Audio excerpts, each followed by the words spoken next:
Welches Auto aus Clint Eastwoods Garage kann in ein paar Sekunden eine hohe Geschwindigkeit erreichen? Warum der Ferrari Berlinetta? Hat der Boxer diesen Namen bekommen? Welches Auto nur in einem? Welcher Film hat Clint Eastwood und Millionen anderer Autoliebhaber begeistert? Die Antworten auf all diese Fragen erfahren Sie in meinem Video. Heute erzähle ich Ihnen von den Autos, die einst Clint Eastwoods Herz eroberten.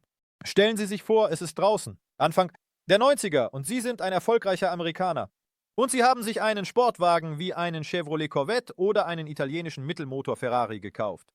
Und da stehen Sie, schnell, dynamisch und schick, an der Ampel und neben Ihnen steht ein ganz gewöhnlicher Pickup. Der Fahrer des Pickups fordert Sie zu einem Duell heraus, um herauszufinden, wer schneller ist. Aber Sie wissen genau, wer hier der Schnellste ist, und Sie stimmen zu. Gleich beginnt das Rennen, die Motoren heulen bereits auf, die Ampel gibt das Startsignal. Und plötzlich rast Ihr Gegner nicht los, sondern verschwindet einfach vom Fleck und hinterlässt nur Staub. Was denken Sie jetzt über Lastwagen? Niemand weiß genau, wie viele Besitzer von schnellen Autos nach solchen demütigenden Rennen psychologische Hilfe in Anspruch nehmen mussten, aber es waren sicherlich nicht wenige.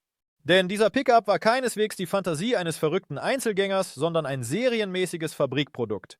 Es ist wichtig zu verstehen, dass dies in einer Zeit geschah, als es noch nicht einmal normale Crossover gab. Sportwagen waren für sich, Pkw waren für sich und Geländewagen waren das Gegenteil des Begriffs Geschwindigkeit. Und all das ist der GMC Typhoon. Dieses Fahrzeug kann als der Großvater aller modernen Supercrossover angesehen werden. Für jene Zeiten waren seine Eigenschaften einfach unglaublich.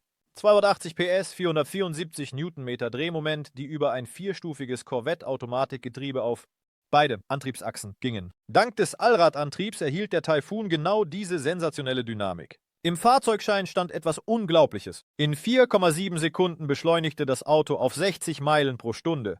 Darüber hinaus konnte der Typhoon die Viertelmeile in 13,7 Sekunden bewältigen. Die tatsächlichen Messungen des Magazins Car & Driver wichen etwas ab. 5,3 Sekunden und 14,1 Sekunden jeweils. Aber das war immer noch schneller als der Ferrari 344 TES, der damals mit dem Typhoon verglichen wurde, wobei man den enormen Unterschied nicht außer Acht ließ. Der italienische Sportwagen kostete $122.000, während der amerikanische Pickup nur $29.000 kostete. Und dennoch beschleunigte der Typhoon um ein Vielfaches schneller. Ferrari. Lind erwähnte in einem der Interviews, dass er immer noch den Typhoon fährt. Und das ist nicht überraschend. Selbst in der heutigen Realität sieht das Auto großartig aus und kann viele beeindrucken, wenn auch nicht mit Geschwindigkeit, so doch mit einem phänomenalen Start aus dem Stand. Der Preis des Typhoon übersteigt jetzt $170.000, obwohl dieses Auto zu seiner Zeit nicht sehr populär war und die Produktion eingestellt wurde. Ein Jahr nach der Veröffentlichung des ersten Modells wollte er lange Zeit kein Auto mit Mittelmotor in Produktion nehmen, da er glaubte, es sei für unerfahrene Fahrer zu schwierig zu handhaben, bis er sich von der Sicherheit und Effizienz dieser Anordnung überzeugt hatte. Am Beispiel der 6-Zylinder-Sportwagen Dino. Er stimmte der Entwicklung eines 12-Zylinderwagens mit ähnlicher Konstruktion zu. So entstand der Ferrari 364 GT4 Berlinetta Boxer. Der Motor dieses Autos erinnerte an den Kampf zweier Boxer. Daher kommt auch der Name Ferrari 365 Power.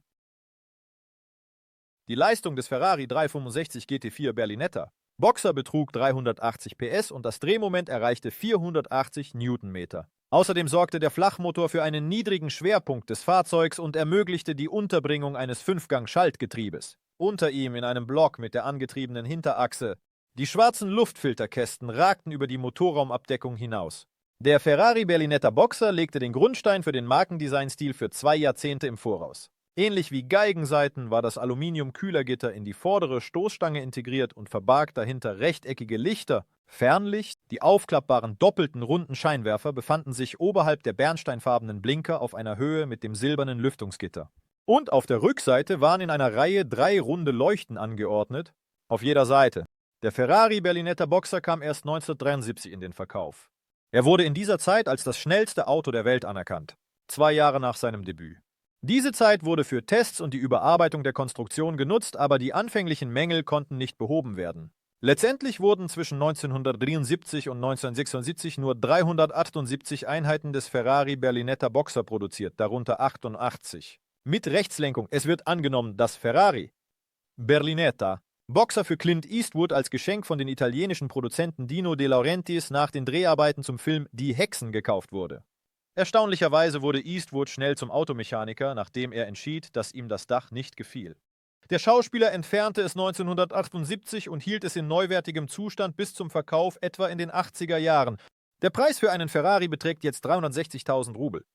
Der GT4 Berlinetta Boxer erreicht 400.000 Dollar. Der Torino von 1972 verlor endgültig die Verbindung zur Rennvergangenheit, gewann jedoch im Gegenzug an Komfort, Handhabung, Sicherheit und Ruhe. Diese Eigenschaften waren Fahrzeugen einer höheren Klasse eigen. Er blieb das einzige mittelgroße Modell von Ford und war in 3 Serien erhältlich: Basis, Gran Torino und Gran Torino Sport. Am beeindruckendsten sah der Gran Torino Sport aus, der im Clint Eastwood-Film Gran Torino von 2008 gezeigt wurde. Im Jahr 1972 betrug der Absatz des Torino 496.645 Einheiten, was erstmals die entsprechenden Zahlen für Chevrolet übertraf. Und dank des Films gewann der Gran Torino Sport seine frühere Popularität zurück. Nach den Dreharbeiten kaufte Clint Eastwood einen Gran Torino Sport. Der Ford Torino behielt die Karosserieform bei, wurde jedoch größer und schwerer, äußerlich unverwechselbar. Es war schwer, ihn mit einem anderen Auto zu verwechseln. Zeiten. Es gab eine klare Unterscheidung zwischen dem Basismodell Torino und dem Gran Torino. Der erste hatte einen Grill, der zweite unterschied sich radikal von allen zuvor produzierten Ford-Modellen. Besonders einprägsam waren die riesige Motorhaube und das kleine Heck. Das Auto erinnert im Profil an eine klassische Coca-Cola-Flasche. Ein auffälliges Merkmal war die Verchromung der vorderen und hinteren Scheinwerfer. Die hinteren Scheinwerfer waren zu einer Linie zusammengefasst, was in Kombination mit dem abfallenden Dach ziemlich stilvoll aussah. Erstmals wurde auch ein ovaler Kühlergrill mit 2 dekorativen Zähnen unten verwendet. Nach der Idee der Schöpfer ähnelt dies dem Kiefer eines Schwertwalls. Eine eigenartige Herausforderung, ein Echo der rebellischen 60er Jahre. Die Hinterradaufhängung wurde aus demselben Grund angehoben. Insgesamt gab es 9 Modifikationen. Die Hauptmodifikationen waren das Dach, das keine Unterstützung im Innenraum hatte, und die viertürige Limousine. Die Länge des Autos betrug 16 Fuß, der Innenraum 10 Fuß. Das war typisch für ein gewöhnliches amerikanisches Auto. Das Armaturenbrett war mit allem Notwendigen ausgestattet, vom Tachometer bis hin zur Uhr und dem Temperaturanzeiger. Die maximale Motorleistung des Autos beträgt 280 PS. Das Drehmoment übersteigt 400 Newtonmeter.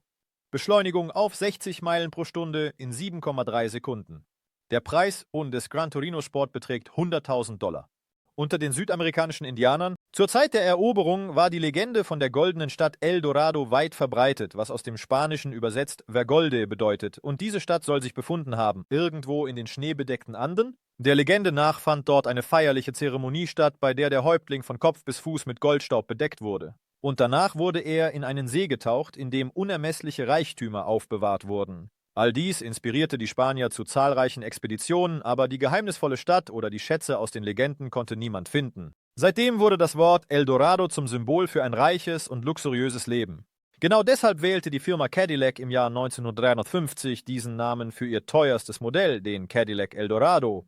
Der Eldorado war tatsächlich vergoldet und kostete 7.750 Dollar, was fast doppelt so teuer war wie ein gewöhnliches Cabriolet. Die Series 62 und 5-mal teurer als das Basismodell des Chevrolet Coupé wurde der Cadillac Eldorado der 50er Jahre, entworfen vom großen Harley Earl, als eines der ersten Dreamcars bekannt, die frei erhältlich waren. Heute wie auch damals wird dieses Auto viel höher geschätzt als seine Nachfolger, da im ersten Jahr nur 532 Exemplare produziert wurden. Das Auto war mit einer unabhängigen Vorderradaufhängung mit Federn und einer angetriebenen Hinterachse mit Blattfedern und Schrot ausgestattet. Trommelbremsen waren an allen Rädern vorhanden. Darüber hinaus gab es ein 4-Gang-Automatikgetriebe namens Hydramatic. Zum Standardausstattungsumfang gehörten auch elektrische Fensterheber und eine Servolenkung, eine Neuheit für Cadillac. Außerdem gab es ein weiches Dach mit hydraulischem Antrieb, das sich unter einer Metallplatte zusammenklappen ließ. Dies fügte über 220 Pfund zusätzliches Gewicht hinzu, was sich stark auf die Dynamik und den Kraftstoffverbrauch auswirkte. Der Cadillac Eldorado Convertible beeindruckte mit seinem luxuriösen Design und wurde als das aufregendste Auto beworben, das je gebaut wurde. Wie bei der EU Series 62 wurde auch beim äußeren Design viel Chrom verwendet. Besonders auffällig waren die beeindruckenden Stoßstangen mit den oben angebrachten langen Geschossen. Dagmar. Unterscheidungsmerkmale des Eldorado waren die abgeschnittenen oberen Türlinien, die Panoramascheibe und die Speichenräder mit weißen Reifenrändern. Die maximale Motorleistung des Fahrzeugs erreichte 300 PS. Das maximale Drehmoment betrug 447 Newtonmeter. Der Preis des Cadillac Eldorado übersteigt 150.000 Rubel, 1.000 Dollar und Clint. Eastwood ist der glückliche Besitzer dieses Autos, als erster, der das im Mini erkannte. Das enorme sportliche Potenzial wurde von John Cooper erkannt, dem Besitzer der Firma Cooper Car und Schöpfer der Formel-1-Rennwagen. Er testete die Fahreigenschaften des Kleinwagens und wandte sich an seinen Freund Alec Issigonis mit dem Vorschlag, ihn in ein Rennfahrzeug zu verwandeln. Zunächst war Isigoni skeptisch und stimmte nicht zu, aber Cooper überzeugte ihn von der Zukunftsfähigkeit des Projekts. Und bereits 1960 wurde das Ergebnis erstmals vorgestellt. Ihr Mitarbeiter war der Mini Cooper. Das Auto zeichnete sich vor allem durch gute Handhabung, Wendigkeit und Stabilität auf jeder Straße aus. Diese Eigenschaften wurden durch die vorderen Scheibenbremsen und das Getriebe mit verändertem Übersetzungsverhältnis verbessert. Die Konstrukteure des Mini Cooper entwickelten ihn für die Teilnahme an Rallyes. Um den Anforderungen und Standards zu entsprechen, mussten mindestens 1000 Einheiten dieses Modells produziert werden. Trotz eines Preises von 65 bis 9 Pfund übertraf die Nachfrage nach diesen Autos alle Erwartungen. In 10 Jahren verkaufte das Unternehmen etwa 135.000 Mini Cooper aller Modifikationen. Die Serienproduktion wurde 1971 mit dem Erscheinen der aktualisierten Version Mini 1275 eingestellt, dennoch wurde der klassische Cooper in Spanien und Italien von den Firmen AOT weiter produziert. Auch auf der Insel. Dank seiner hervorragenden Handhabung und kompakten Größe meisterte der Mini Cooper Kurven perfekt, was ihn in Rallye- und Rundstreckenrennen unschlagbar machte. Die Autos waren mit einem zweiten Kraftstofftank und einem Bremskraftverstärker ausgestattet. Zusätzlich mit Zusatzscheinwerfern zusammen mit einem Suchscheinwerfer auf dem Dach und einem Überrollkäfig im Innenraum. Die ersten Rallye-Siege im Mini wurden von Frauen errungen. Patricia Azan bei der Rallye in Genf im 1960 und dann Pat Moss und Ann Wisdom bei der Damenrallye Monte Carlo. Die bekanntesten Erfolge des Mini Cooper. Erste Plätze bei der Rallye Monte Carlo in 1960 und 60. Diese Siege gingen an Paddy Hopkirk, Timo Mäkinen und Rauno Aaltonen. Jeweils. Dabei betrug die maximale Motorleistung des Autos 75 PS und das maximale Drehmoment 107 Newtonmeter. Die Geschwindigkeit des Morris Minor Cooper S betrug 99 Meilen pro Stunde. Nach allem, was Sie über diesen kleinen Rennwagen gehört haben, finden Sie es wahrscheinlich nicht überraschend, dass Clint Eastwood mehrere solcher Autos hatte. Der Preis für einen Morris Motor Cooper S beträgt $30.000, weil zu seiner Zeit mehr als 5 Millionen solcher Autos produziert wurden. Anfang der 30er Jahre kam unter den amerikanischen Herstellern von Luxusautos der Trend zu Mehrzylindermotoren auf. Als Antwort auf die Modelle Cadillac V16 und FI12 brachte die Firma Lincoln 1932 eine eigene Serie auf den Markt. Die Autos dieser Serie waren ausgestattet mit einem 7,3 Liter L-Head V12-Motor mit 150 PS, ein Auto mit dem alten VA8-Motor, dessen Leistung auf 125 PS erhöht wurde. Jetzt wurde er Lincoln KA genannt und hatte einen kurzen Radstand von 136 Zoll. Beide Serien erhielten in diesem Jahr einen runderen Kühlergrill und 18 Zoll Speichenräder. Darüber hinaus gab es den Bendix Duo Servo Bremskraftverstärker, Lüftungsklappen an den Seiten des Motorhauben anstelle von Gittern und Positionslichter, an den vorderen Kotflügeln. Karosserien in 7 firmeneigenen Designs wurden von der Firma Marui für beide Modelle hergestellt. Am häufigsten hatte der Lincoln KA schwarze Kotflügel und ein rotes Emblem am Kühlergrill, während der Lincoln KB in 2 Tönen einer Farbe lackiert war und ein blaues Emblem hatte. Die Standardlimousine Lincoln KA kostete $3.200, während der Preis des Lincoln KB je nach Karosserie zwischen $4.300 und $7.200 variierte. Die Karosseriefirmen boten 24 verschiedene Stile an, wobei jedes Atelier normalerweise auf seinen eigenen Karosserietyp spezialisiert war. Brunn stellte Cabriolets, Willoughby, Limousinen, Commodore, Dietrich, Coupés und viertürige Cabriolets, Judkins, Limousinen und Coupé, Murphy, Phaetons und Roadster her. Der Verkauf von Lincoln belief sich 1932 auf 3.406 Fahrzeuge, davon 1.760 der Serie KA und 1.641 der Serie KB. Fast 19. Prozent des jährlichen Produktionsvolumens, also 400 Fahrzeuge, wurden von der Sowjetunion gekauft, um Beamte und ausländische Touristen zu bedienen. Das maximale Drehmoment dieses Fahrzeugs beträgt 3,96 Newtonmeter. Der Preis der Lincoln K-Serie übersteigt $100.000. Und ein solches seltenes Auto besitzt der Geschwindigkeitsliebhaber Clint Eastwood, nachdem der erfolgreiche Start des Dagmar Roadsters erfolgt war. XK 120 im Jahr 1948 wollten die meisten britischen Hersteller einen solchen Erfolg wiederholen. Viele Unternehmen begannen mit eigenen Fahrzeugen dieser Klasse. Dies war notwendig, um auf den amerikanischen Markt zu gelangen, wo europäische Sportwagen gefragt waren. Das Unternehmen Austin bot das Cabriolet E90 Atlantic an, aber es war zu teuer und hatte zu wenig Leistung, weshalb es sich schlecht verkaufte. Gleichzeitig suchte Donald Healey nach einem Ersatz für den veralteten Riley-Motor, der seit 1946 in seinen Sportwagen eingebaut wurde. Healey entschied sich, auf dem Austin-Chassis ein neues Modell zu entwickeln, um es dann der Geschäftsführung von Austin zu präsentieren.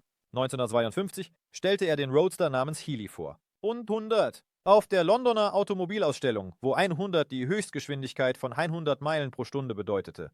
Dieses Auto wurde sofort zur Sensation und hinterließ einen unglaublichen Eindruck. Der Vorsitzende der neu gegründeten British Motor Corporation, Lord Lord, bot Healey an, anstatt fertige Chassis zu liefern, die Produktion der Autos im Austin-Werk in Longbridge aufzunehmen. Als Ergebnis dieser Vereinbarung entstand die berühmte Marke Austin Healey. Die Basis des Autos bildete ein Stahlleiterrahmen mit längs verlaufenden Elementen in geschlossener, rechteckiger Querschnittsform. Die Vorderradaufhängung war unabhängig mit Schraubenfedern und Querlenkern, während die Hinterradaufhängung starr war. Eine Achse auf halbelliptischen Blattfedern. Das Auto war mit Speichenrädern und hydraulischen Girling-Trommelbremsen ausgestattet. Vorne und hinten. Insgesamt erbte das Fahrwerk des Autos von Austin. Und der 90er-Reihen-Vierzylindermotor von Austin entwickelte eine Leistung von 90 PS. Das reichte aus, um den fast 2000 Pfund schweren Roadster auf 105 Meilen pro Stunde zu beschleunigen. Das Getriebe des Austin Healey 100 wurde leicht modifiziert. Das Viergang-Schaltgetriebe wurde in ein Dreiganggetriebe umgewandelt. Aber der Overdrive auf dem zweiten und dritten Gang machte es faktisch zu einem Fünfganggetriebe und die zweisitzige Karosserie mit offenem Verdeck wurde von der Firma John hergestellt. Es hatte eine niedrige Bodenfreiheit und hervorstehende hintere Kotflügel sowie eine klappbare Windschutzscheibe und einen Kühlergrill in Rautenform mit vertikalen Streben. Das Stoffverdeck wurde manuell angehoben. Dafür waren 2 Personen erforderlich und es dauerte nicht weniger als 10 Minuten. Auf Wunsch wurde das Auto mit einem abnehmbaren Hardtop ausgestattet. Der Austin Hill verkaufte sich sehr gut. Insgesamt wurden von 1950 bis 1956 mehr als 14.500 Einheiten der Serie 100 produziert. Die letzten Modelle der Austin-Sportwagen erlangten in den 50er Jahren Kultstatus, als Clint Eastwood und Steve McQueen sie erwarben. Jeweils ein solches Modell. Der Preis eines solchen Autos beträgt heute über $150.000. Heute habe ich Ihnen nur von einigen Autos aus der Sammlung von Clint Eastwood erzählt. In seiner Garage befinden sich noch viele schnelle und seltene Autos und jedes von ihnen ist nicht nur ein Fortbewegungsmittel, sondern eine ganze Epoche, die den Zeitgeist und die Errungenschaften der Ingenieurskunst widerspiegelt. Vergessen Sie nicht, unseren Kanal zu abonnieren und Kommentare zu hinterlassen. Wir sehen uns in der nächsten Folge.